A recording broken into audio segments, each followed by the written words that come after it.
Hey everybody, welcome to Money's No Object. I'm your host, Dylan Howell. This is episode number 411 of our YouTube channel and podcast, and I could not be more excited to continue sharing with you guys personal finance topics that I think could be useful for you in your long-term financial journey.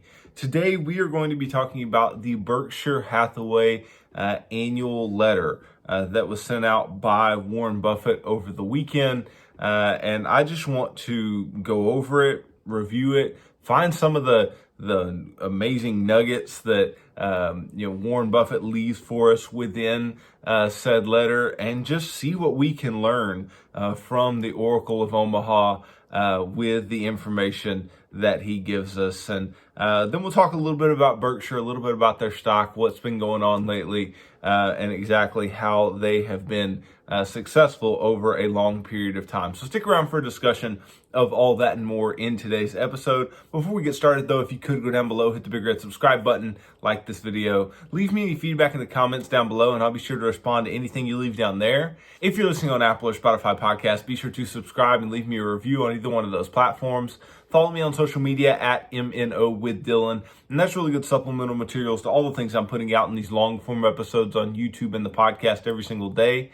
Then if you need somebody to help you to build a financial plan and keep you accountable to that plan over the long term, then I can do that. Just DM me on any of the major social media sites and tell me that you are interested in financial coaching sessions, and you and I can begin working together, pushing towards your long-term financial goals and ultimately pushing you on towards long-term financial freedom, which is what I hope for every single individual who's watching or listening to this show on a day-to-day basis.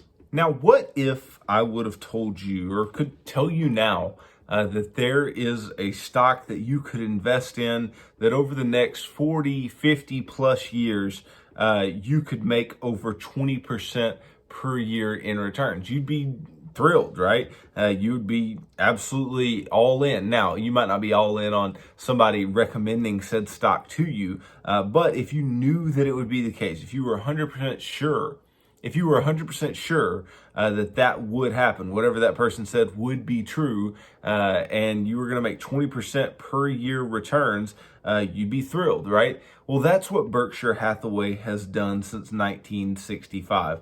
On an annualized basis, Berkshire Hathaway has yielded its shareholders 20.1% annually since 1965, and the S&P 500 over that same amount of time, if you include dividends, has yielded investors 10.5%. And if you wonder what the difference in overall gain that is, right? Because we know that just because it's double the annualized gain doesn't mean that it's going to be double the gain over time, right? It's going to be far, far greater than double the gain over time.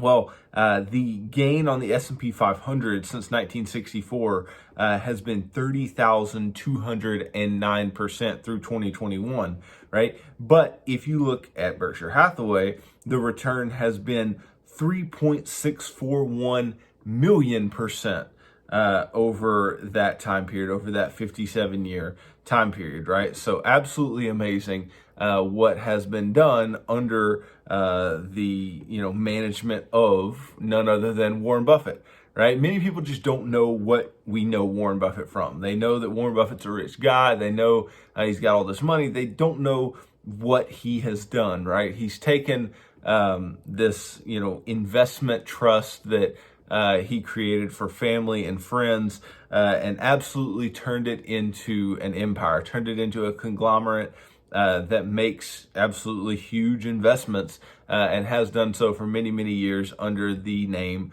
Berkshire Hathaway. And what happens every single year is they let out, or he sends out an annual letter, and that's obviously to go along with their annual meeting, which brings a lot of interest as well. But he sends out an annual letter, right? And I want to go over that annual shareholder letter and really dig into some things, talk about some things that he thinks are really, really important. And this isn't going to be as boring as you think it might be, because you'd be like, okay, well, is this going to be like digging into a company's financial statements? And absolutely not. Right? What this is going to be like is listening to, a wise old grandfather, right? Listening to one of the wisest investors there ever has been, and learning from said investor. So let's just go through here what I'm going to do. I'm not going to read every single thing. Obviously, there are some things that dig too far into their individual positions and exactly what they do. But I would like to dig into some of the wisdom that Warren Buffett leaves behind here and things that we can learn from the CEO and chairman of Berkshire Hathaway. So he starts off to the shareholders of Berkshire Hathaway. Charlie Munger, which is his partner, my longtime partner and I have the job of managing a portion of your savings. We are honored by your trust. Our position carries with it the responsibility to report to you what we would like to know if we were in the absentee owner and you were the manager.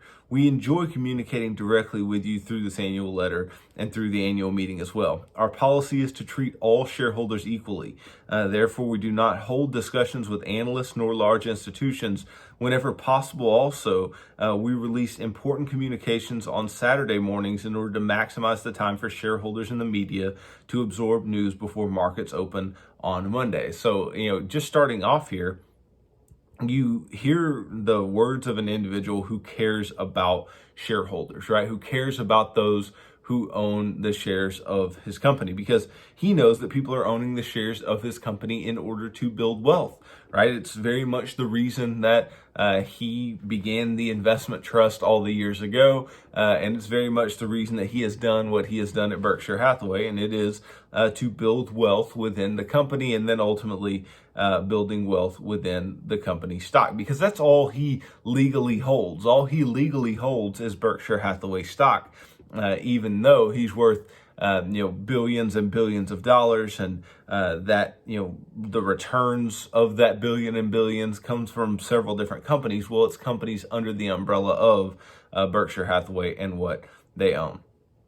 Now, they put a ton of different facts and things through here, but what he says very simply here is we did make reasonable progress this year in increasing the intrinsic value of your shares. And he said that task has been my primary duty for 57 years, and it will continue to be. And then he goes and tells shareholders what they actually own, right? Telling them that they own a wide variety of businesses, some in their entirety, some only in part. They own a bunch of common stocks of American companies, right? That's long since been a staple of Berkshire Hathaway.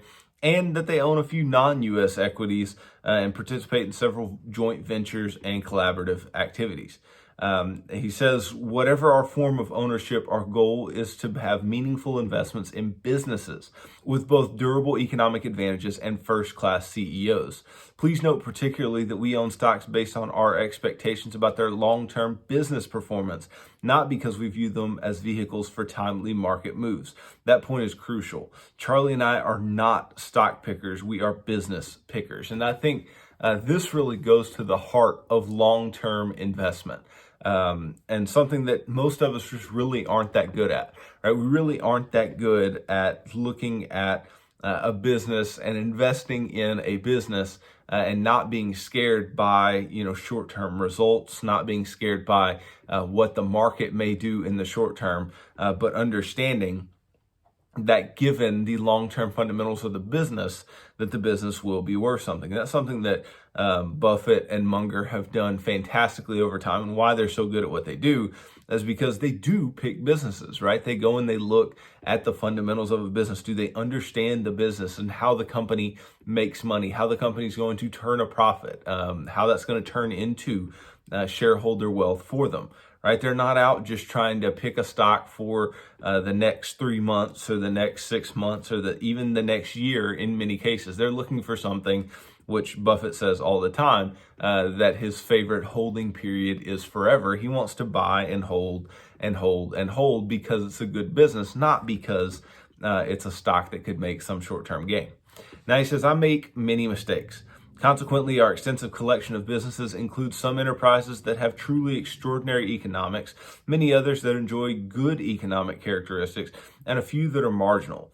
One advantage of our common stock segment is that on occasion it becomes easy to buy pieces of wonderful businesses at wonderful prices.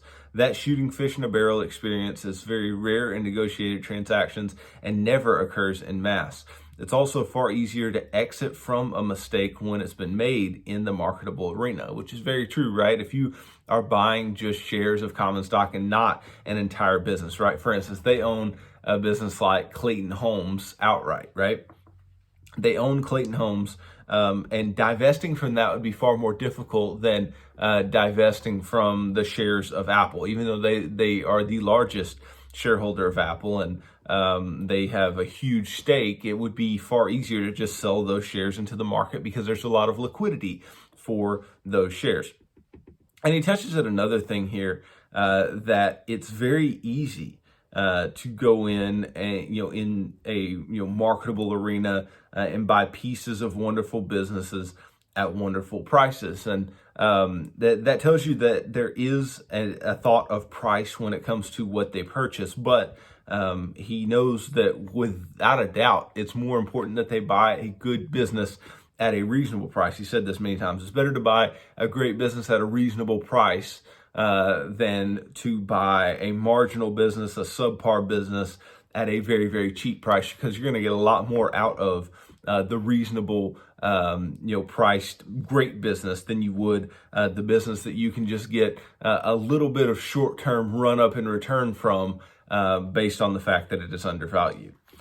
Now, he says, here are a few items about your company. I love how he writes this letter. He says, your company, because he's talking to his shareholders, right? Here's some items about your company that often surprise even seasoned investors.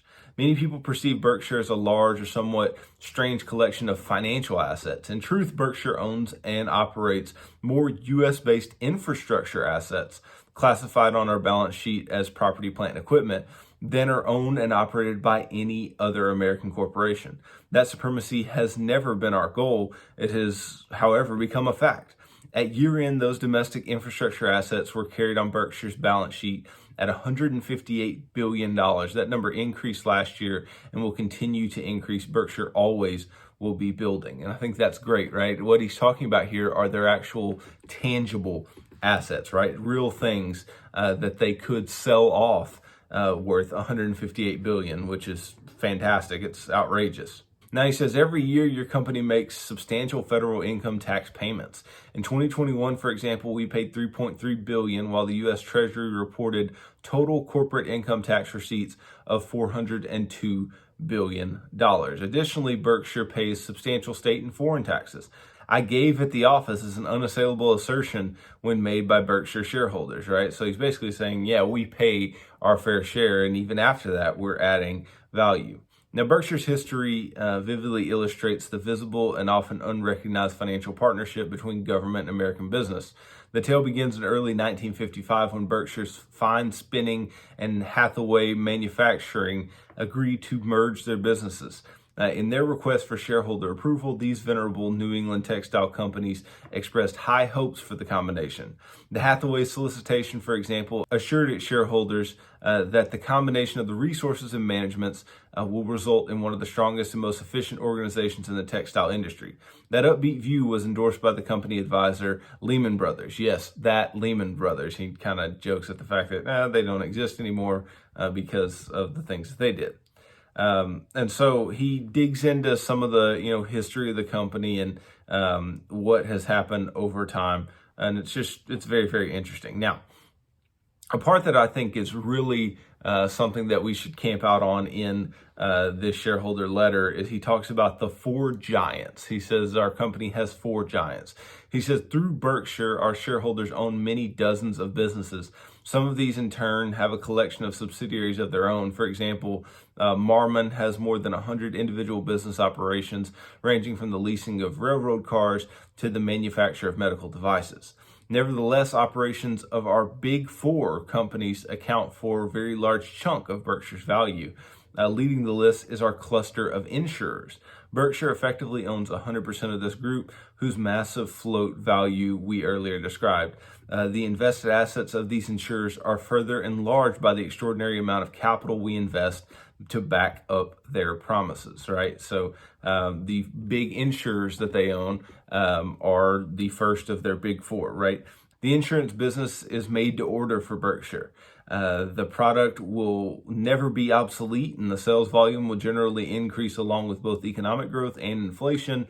Also, integrity and capital will forever be important. Our company will behave. Our company can and will behave well.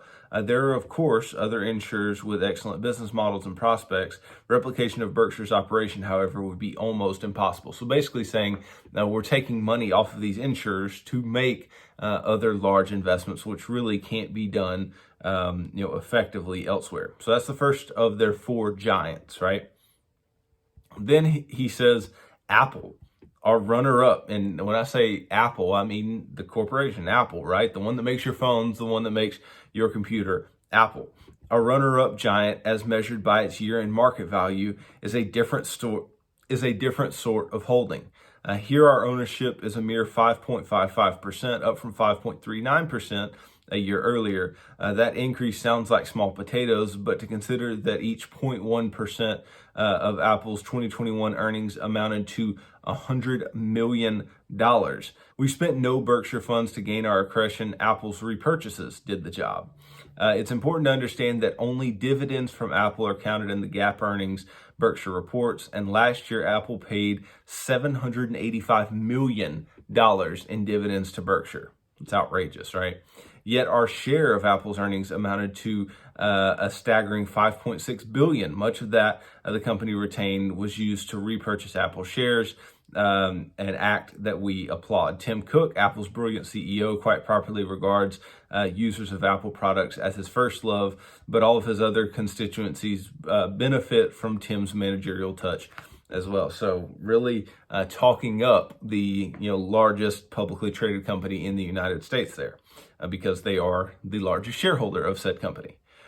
Then they talk about their third giant being BNSF, right, which is railroad company and owns many of the railroad cars that you end up seeing. And then BHE is their final giant. And this is Berkshire Hathaway Energy, right? So when we talk about infrastructure and we're looking at railroads and energy, and then obviously, the insurance business to top all that off, it's no surprise that what he said earlier was true. Now, a company like this that has a lot of control of infrastructure, of its cash flows, of its ability to continue making money even in bad times, has shown up in a very real way, and at least recently, right? I said that over a long period of time they've compounded at over 20% a year, but let's just look at over the last 6 months, right? Over the last 6 months, the S&P 500 has lost 2.77%, right? So it's down just a little bit. But over that same period of time, Berkshire Hathaway is up 11.39%. And then you just look year to date, right? Year to date, S&P 500 is down 8.59%, where Berkshire Hathaway is up 6.13%, right? So quite the difference between Berkshire and the S&P, even though Berkshire's a part of the S&P. It's just important to note that a company that has a lot of pricing power, that has a lot of cash flow, that is very stable in its ability to continue making money over time, has done a fantastic job. Now, you zoom out a little bit, you look over the last 5 years, people touted for a long time that the S&P was beating up on Berkshire over a 5-year period. But ever since, the downturns that we've seen recently, towards the end of last year and into this year, Berkshire has really caught up. So over the last 5 years, you've seen the S&P 500 be up 83.99% and Berkshire be up 81.72%, right? So very close, very much right there with the S&P 500. Now, something that Berkshire does a lot of that I think needs to be highlighted in this, shareholder letter, along with obviously the fact that they have these big driver businesses, that they invest in businesses and not just stocks, that they invest in people within those businesses, good CEOs, all those types of things that we should be thinking about as investors. They also repurchase a lot of shares. So he says there are 3 ways that we can increase the value of your investment. The first is always front and center in our minds. Increase the long-term earning power of Berkshire's controlled businesses through internal growth or by making acquisitions. Today, internal opportunities deliver far better returns than acquisitions. The size of those opportunities, however, is small compared to Berkshire's resources. So he's basically saying that Berkshire has so much cash and has so much ability to buy so many things that it's hard to make an adequate return on your investment, given the size that investment would have to be in order to make the return that would be commensurate. So he says our second choice is to buy non-controlling partial interests in the many good or great businesses that are publicly traded. So from time to time, such possibilities are both numerous and blatantly attractive. Today, though, we find little that excites us, right? So he's saying there's little that excites them as far as buying good or great businesses in public markets. Maybe that's because of valuation. Maybe that's because of just, they hold the businesses they like. Who knows? Right? And he says that's largely because of a truism. Long-term interest rates that are low push the prices of all productive investments upward, whether these are stocks, apartments, farms, oil wells, whatever. Other factors influence valuations as well, but interest rates will always be important. And he says our final path to value creation is to repurchase Berkshire shares. Through that simple act, we increase your share of the many controlled and non-controlled businesses Berkshire owns. When the price to value equation is right, this path is the easiest and most certain way for us to increase your wealth. Repurchases are modestly beneficial to the seller of the repurchase shares and to society as well. Periodically, as alternative paths become unattractive, repurchases make good sense for Berkshire's owners. During the past 2 years, we therefore repurchased 9% of the shares that were outstanding at year-end 2019 for a total cost of $51.7 billion. That expenditure left our continuing shareholders owning about 10% more of all Berkshire businesses, whether these are wholly owned like BNSF and Geico or partially owned such as Coca-Cola and Moody's. He says he wants to underscore that for Berkshire repurchases to make sense, our shares must offer appropriate value. We don't want to overpay for the shares of other companies, and it would be value destroying if we were to overpay when we were buying Berkshire. As of February 23rd, 2022, since year end, we repurchased additional shares at a cost of $1.2 billion. Our appetite remains large, but will always remain price dependent. And I think this is fantastic, right? This is the type of CEO that you want when you're looking to invest in a business, because he's basically saying, hey, I understand the ways that the business can create value for shareholders, right? We can continue to build, we can acquire, we can continue to increase the earning potential of the companies that we own, and that's great, right? But sometimes the ability to make such investments is going to be quite difficult because of the size of the resources that Berkshire has. He's saying we can buy individual shares of other large companies, which is fine, but we want to find those companies attractive. And then you can also just repurchase your own shares if you think they are undervalued relative to the value of other companies and in the particular landscape of investing that is currently at bay. So I think this is fantastic, right? Now, he does note that Berkshire's buyback opportunities are limited because of its high-class investor base. If our shares were heavily held by short-term speculators, both price volatility and transaction volumes would materially increase. That kind of reshaping would offer us far greater opportunities for creating value by making repurchases. Nevertheless, Charlie and I far prefer the owners we have, even though their admirable buy and keep attitudes limit the extent to which long-term shareholders can profit from opportunistic share repurchases. So he's basically saying, hey, if we had more speculators in our stock, then we could actually create more value via the share repurchases that we could take part in, which is just a crazy thought to even go into. Now, there are a few other things that he talks about in the shareholder letter, and if you want to dig into those, then by all means, go and read the entire letter yourself. But, I think that we can, really rest assured, whether you're a Berkshire shareholder or not. I personally am, and have been for a few years now, since I began investing on a regular basis. But whether you're a Berkshire shareholder or not, I think there's things that you can learn.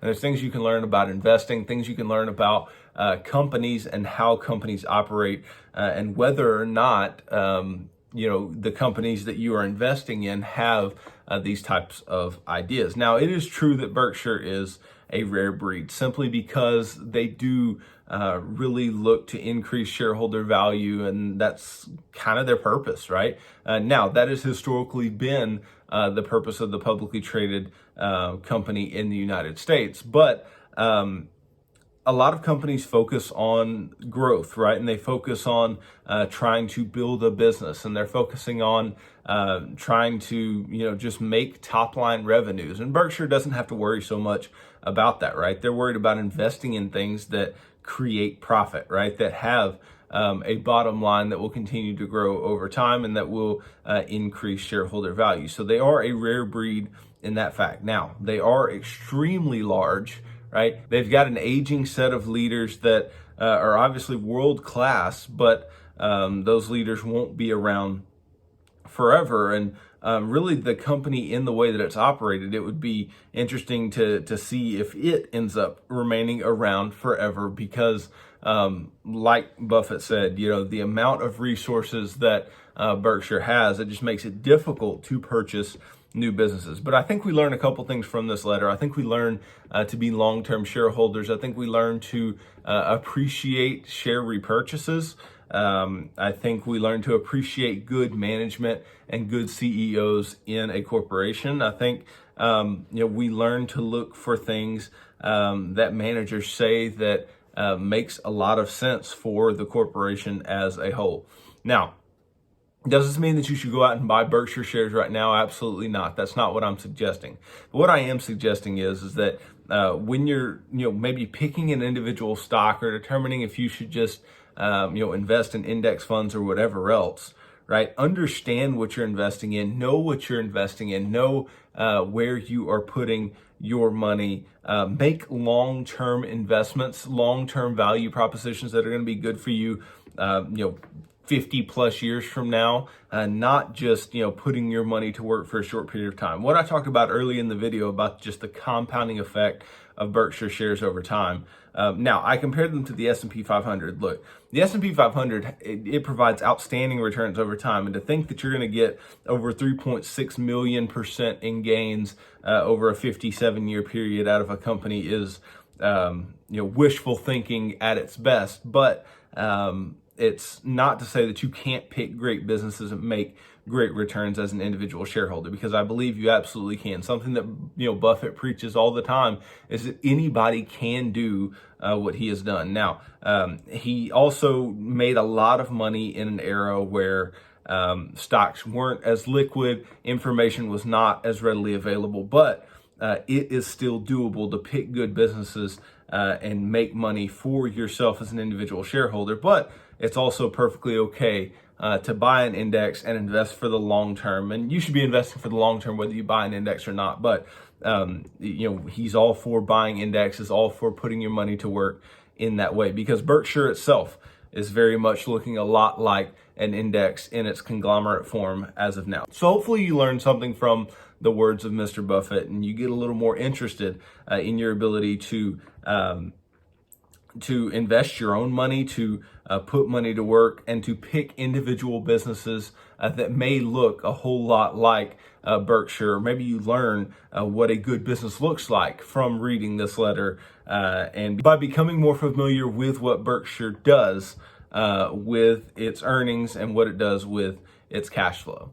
So thanks for watching this video. If you could go down below, hit the big red subscribe button, like this video, leave me any feedback in the comments down below, and I'll be sure to respond to anything you leave down there.